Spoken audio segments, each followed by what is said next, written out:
Obsession ഇതൊരു horror സിനിമയാണെന്ന് പറയുന്നത് അതിൻ്റെ ആഴം കുറച്ച് കാണിക്കുന്നതാണ്. കാരണം ഇത് ഭയപ്പെടുത്താൻ വേണ്ടി മാത്രം നിർമ്മിച്ച സിനിമയല്ല, മറിച്ച് പ്രണയം, ഏകാന്തത, നിരസിക്കപ്പെടാമെന്ന ഭയം, കൺസെൻറ്റ്, സ്വാതന്ത്ര്യം അല്ലെങ്കിൽ സ്വന്തമാക്കാനുള്ള ആഗ്രഹം എന്നിവയെക്കുറിച്ചുള്ള കഠിനമായ ഒരു മാനസിക പഠനമായിട്ട് വേണമെങ്കിൽ നമുക്കിതിനെ ഫീൽ ചെയ്യും.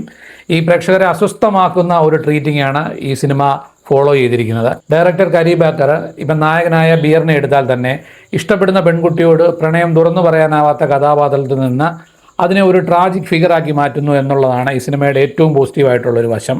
ഇപ്പം ബിയർ ഏറ്റവും ചെയ്ത വലിയ തെറ്റെന്ന് പറയുന്നത് വിഷ് ചോദിച്ചതൊന്നുമല്ല.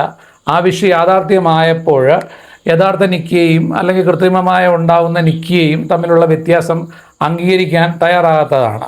അതുകൊണ്ടാണ് ഈ സിനിമയിൽ യഥാർത്ഥ വില്ലന് വലിയ ഭൂതമോ അല്ലെ ശാപമോ ഒന്നുമല്ല, മനുഷ്യൻ്റെ സ്വാർത്ഥമായ ആഗ്രഹമാണെന്ന് അടിവരയിടുന്നത്. അതുപോലെ ഇതിൻ്റെ വിഷ്വൽ ഡീറ്റെയിലിംഗ് ഭയങ്കര ഗംഭീരമായിട്ടാണ്. ഇപ്പം ബിയർ ഇഷ്ടപ്പെടുന്ന സാറ എന്ന കഥാപാത്രം ബിയറിൻ്റെ ഇടതുവശത്താണ് മിക്കവാറും നമുക്ക് ഫീൽ ചെയ്യുന്നത്. അതുപോലെ തന്നെ നിക്കി എന്നുള്ള കഥാപാത്രത്തെ വലതുവശത്തും അവർ പ്ലേസ് ചെയ്തിട്ടുണ്ട്. ഇപ്പോൾ ഇടതുവശം ഹൃദയത്തെയും യഥാർത്ഥ വികാരങ്ങളെയും പ്രതിനിധീകരിക്കുന്നു എന്നൊക്കെ നമ്മൾ പറയുന്ന പോലെ സാറ യഥാർത്ഥ മനുഷ്യബന്ധത്തിൻ്റെ പ്രതീകമാണ്, നിക്കി ബിയറിൻ്റെ ഫാൻറ്റസിയും പ്രതീകവുമാണ്. സിനിമ മുഴുവൻ ബിയറിൻ്റെ മുന്നിൽ രണ്ട് വഴികളാണുള്ളത്.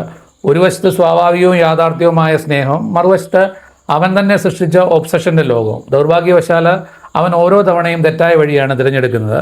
സംഭാഷണങ്ങളിലും ഒരു ഭയങ്കരമായ മികവ് പുലർത്തിയിട്ടുണ്ട്. പ്രത്യേകിച്ച് ഐ ലവ് യു അല്ലെങ്കിൽ don't leave me, you are all I need തുടങ്ങിയ പ്രണയവാക്കുകളൊക്കെ ഇവിടെ ഭീഷണിയായി മാറുന്നു എന്ന് നമുക്ക് വേണമെങ്കിൽ സിനിമ കണ്ടു കഴിയുമ്പോൾ ഫീൽ ചെയ്യും. കാര്യം വാക്കുകളല്ല മാറുന്നത്, അവയുടെ അർത്ഥമാണ് ഇവിടെ മാറുന്നത്. പ്രണയത്തിൻ്റെ ഭാഷയെ ഹൊററിൻ്റെ ഒരു ഭാഷയാക്കി മാറ്റുന്ന ഈ എഴുത്ത് സിനിമകളിൽ വളരെ അപൂർവമായിട്ടേ നമുക്ക് ലഭിക്കാറുള്ളൂ. അതുപോലെ നിക്കിയുടെ കഥാപാത്രത്തിൻ്റെ ഒരു നിലവിളിയുണ്ട്, ഷീ ഈസ് നോട്ട് മീ എന്ന് പറഞ്ഞുകൊണ്ടാണ്. ശരിക്കും ഇത് സിനിമയുടെ ഹൃദയമാണെന്ന് നമുക്ക് വേണമെങ്കിൽ പറയാൻ പറ്റും. അല്ലെങ്കിൽ മറ്റൊരു തരത്തിൽ ട്രാൻസിഷൻ ഫേസ് സിനിമ ക്രോസ് ചെയ്യുന്നതും ഈ ഭാഗത്താണ്. അതിനുശേഷം നമ്മൾ കാണുന്ന ഓരോ അക്രമരംഗവും ഒരു മോൺസ്റ്റർ പ്രവൃത്തിയല്ല, സ്വന്തം ശരീരത്തിന്മേലും മനസ്സിന്മേലും നിയന്ത്രണം നഷ്ടപ്പെട്ട ഒരാളുടെ ദുരന്തമായിട്ടാണ് നമുക്ക് ഫീൽ ചെയ്യുന്നത്. ഈ ചെറിയ ബഡ്ജറ്റിൽ ഇത്രയധികം സബ് ടെക്സ്റ്റുകളും പ്രതീകങ്ങളും കഥാപാത്ര സംഘർഷങ്ങളും ഉൾക്കൊള്ളുന്ന ഹൊറർ സിനിമകൾ വളരെ അപൂർവമായിട്ടേ നമുക്ക് ലഭിക്കാറുള്ളൂ. ഓരോ ഫ്രെയിമും അല്ലെങ്കിൽ ഓരോ സംഭാഷണവും ഓരോ കഥാപാത്രത്തിൻ്റെ ബന്ധവും വലിയ ആശയത്തിലേക്ക് നയിക്കുന്നു എന്നുള്ളതാണ് ഇതിൻ്റെ ഏറ്റവും പെക്യൂലിയർ ആയിട്ടുള്ള കാര്യം. ഒരാൾ നമ്മളെ സ്നേഹിക്കണമെന്ന് ആഗ്രഹിക്കുന്നത് പ്രണയമാണ്. പക്ഷേ ഒരാൾക്ക് നമ്മളെ സ്നേഹിക്കാതിരിക്കാനുള്ള അവകാശം പോലും ഇല്ലാതാകുമ്പോൾ അതെപ്പോഴും പ്രണയമാണോ?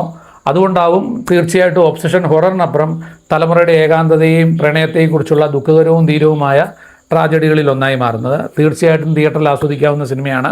ധൈര്യമായി കാണാം.